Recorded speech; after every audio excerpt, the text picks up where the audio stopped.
आज मैं आपके लिए लेकर आई हूँ राजस्थान की प्रसिद्ध और फटाफट से बनने वाली रबड़ी मालपुआ की रेसिपी।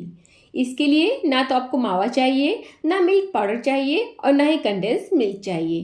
तो चलिए फिर फटाफट से रेसिपी को शुरू करते हैं। सबसे पहले हम गैस पर रखेंगे एक भारी तली वाली कढ़ाई और कढ़ाई में हम डाल देंगे 1 लीटर फुल फैट वाला दूध।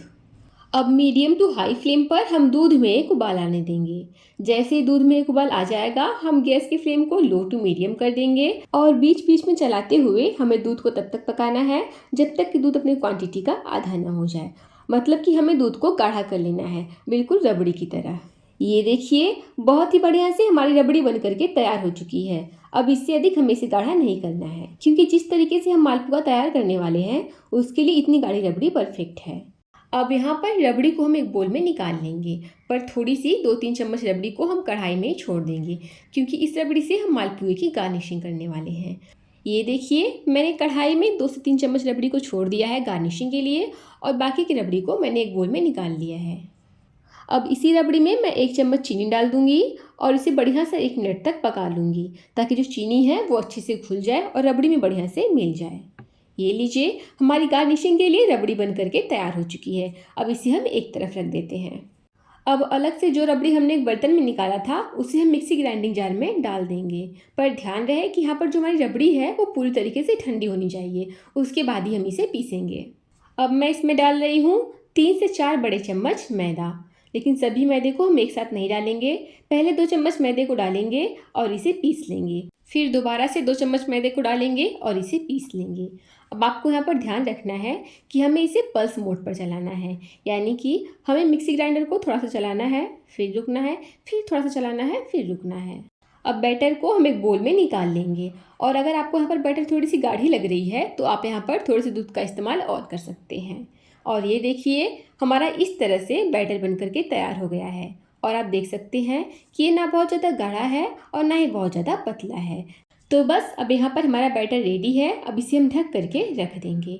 अब बनाते हैं मालपुए के लिए चाशनी। तो यहाँ पर मैंने कढ़ाई में लिया है आधा कप चीनी और आधा कप पानी। जितना आप चीनी लीजिएगा उतना ही आप पानी लीजिएगा। अब चीनी को हम हाई फ्लेम पर तब तक पकाएंगे जब तक कि चीनी पूरी तरह से पिघल ना जाए। जैसे ही चीनी पिघल जाएगी पानी में, हम गैस की फ्लेम को मीडियम टू लो कर देंगे और इसी बीच इसमें डाल देंगे कुछ केसर के धागे। आप चाहें तो यहाँ पर केसर के धागे की जगह 1-2 इलायची को भी कूट करके डाल सकते हैं। तो अब हमें चाशनी को लो टू मीडियम फ्लेम पर 2 से 3 मिनट तक के लिए पका लेना है। अब चाशनी यहाँ पर हमें कितनी चाहिए? तो चाशनी हमें हल्की सी चिपचिपी चाहिए। जैसे तेल होती है ना, हल्की सी चिपचिपाहट उसमें होती है, ठीक उसी तरह से हमें चाशनी को बना करके तैयार कर लेना है। और ये लीजिए हमारी चाशनी बन करके तैयार हो चुकी है। अब हम गैस की फ्लेम को बंद कर देंगे और चाशनी को एक तरफ रख लेंगे।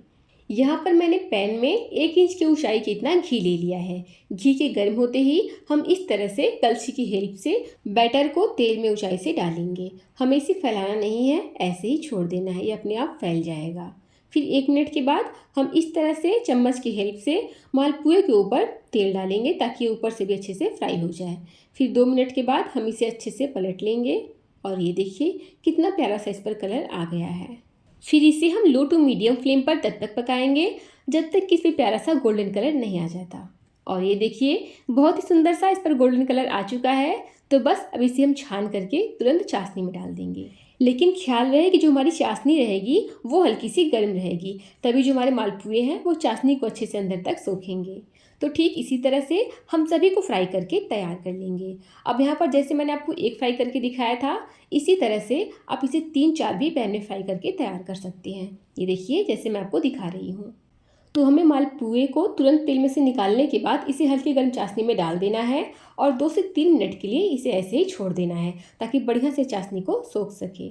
3 मिनट के बाद हम सारे मालपुए को चाशनी में से बाहर निकाल लेंगे।